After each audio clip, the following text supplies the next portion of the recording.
ശ്രീ രാജീവ് ചന്ദ്രശേഖർ, ഇപ്പോൾ സന്ദീപ് വാര്യരെയൊക്കെ പോലെയുള്ള നേതാക്കളെ പാർട്ടിയിൽ നിർത്തേണ്ടിയിരുന്നു എന്നൊരു അഭിപ്രായം താങ്കൾക്കുണ്ടോ? എനിക്ക് അതിനെപ്പറ്റി, ഞാൻ ഹിസ്റ്ററിനെ പറ്റി അങ്ങനെ ഒരു സ്റ്റുഡൻ്റ് ഒന്നുമല്ല. ഞാൻ ഫ്യൂച്ചറോളജീൻ്റെ സ്റ്റുഡൻ്റാണ്. ഞാൻ ഞങ്ങളുടെ ദൗത്യത്തിൽ വിശ്വസിക്കുന്ന ആളാണ്.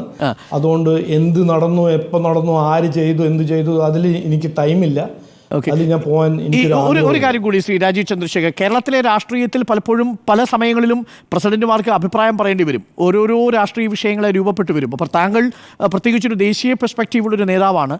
കേരളത്തിലെ വളരെ സങ്കീർണമായിട്ടുള്ള ചില കുഞ്ഞു കുഞ്ഞു വിഷയങ്ങളാണെങ്കിൽ പോലും അതൊക്കെ വലിയ വാർത്തകളായിട്ട് വരും. ഏറ്റവും കൂടുതൽ മീഡിയ ഓഡിറ്റിംഗ് നടക്കുമല്ലോ. ഇതിനൊക്കെ താങ്കൾ ഇതിന് അഭിപ്രായം പറയുന്നുണ്ടോ? അതല്ല ആവശ്യമുള്ള കാര്യങ്ങളിൽ മാത്രം മതി, താങ്കളുടെ ഫോക്കസ് വേറെയാണ് എന്ന രീതിയിലായിരിക്കുമോ പ്രവർത്തനം?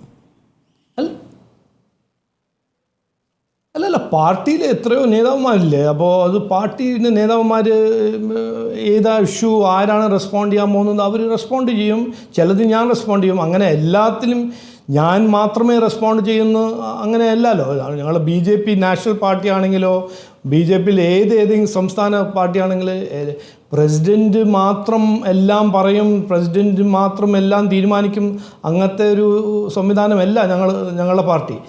ഇതിൽ എത്രയോ നാഷണൽ ലീഡേഴ്സ് ഉണ്ട്, മേജർ ലീഡേഴ്സ് ഉണ്ട്. ശോഭാ സുരേന്ദ്രൻജി ഉണ്ട്, കൃഷ്ണദാസ് ഏട്ടനുണ്ട്, മുരളീധരൻജി ഉണ്ട്, സുരേന്ദ്രൻജി ഉണ്ട്, MT രമേശ് ജി ഉണ്ട്. അപ്പോൾ എല്ലാവരും അവരുടെ റെസ്പോൺസിബിലിറ്റി അവർ റെസ്പോണ്ട് ചെയ്യും. അങ്ങനെ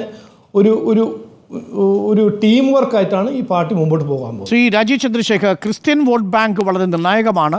അത് കഴിഞ്ഞ തവണ തൃശ്ശൂരിൽ അതിൻ്റെ ഇമ്പാക്റ്റ് നമ്മൾ കണ്ടു. പക്ഷേ ആ വോട്ട് ബാങ്കിനെ അതാത് കൃത്യമായി BJPയോട് അടുപ്പിച്ചു നിർത്താൻ താങ്കൾക്ക് കഴിയുമെന്നൊരു ആത്മവിശ്വാസം ഉണ്ടോ? ഞാനൊരു വോട്ട് ബാങ്ക് പോളിറ്റിക്സ് ചെയ്ത് എക്സ്പീരിയൻസ് ചെയ്യുന്ന ആളല്ല. ഞാൻ ഞങ്ങളുടെ പാർട്ടി അങ്ങനെ വോട്ട് ബാങ്ക് പോളിറ്റിക്സ് ചെയ്യാറില്ല. ഞങ്ങളുടെ മെസ്സേജ് തന്നെ, ഞങ്ങളുടെ ഐഡിയോളജി എന്ന് പറയുന്നത് സബ്കാ സാത്ത് സബ്കാ വികാസ് ആണ്. അതുകൊണ്ട് ഞങ്ങളൊരു വോട്ട് ബാങ്ക് നോക്കിയിട്ടല്ല ഞങ്ങൾ ക്യാമ്പയിൻ ചെയ്യുന്നത്, ഐഡിയോളജി മാനിഫെസ്റ്റോ ഉണ്ടാക്കുന്നത്. എല്ലാവർക്കും പുരോഗതിയും വികസനം കൊണ്ടുവരണം. എല്ലാ കുടുംബത്തിലും ഒരു ഓപ്പർച്യൂണിറ്റി, ഇവിടെ മാറ്റം കൊണ്ടുവരണം. ഞങ്ങൾ ഒരു മതത്തിനോ ഒരു സമുദായത്തിനോ വേണ്ടിയിട്ടല്ല പണി ചെയ്യാൻ പോകുന്നത്.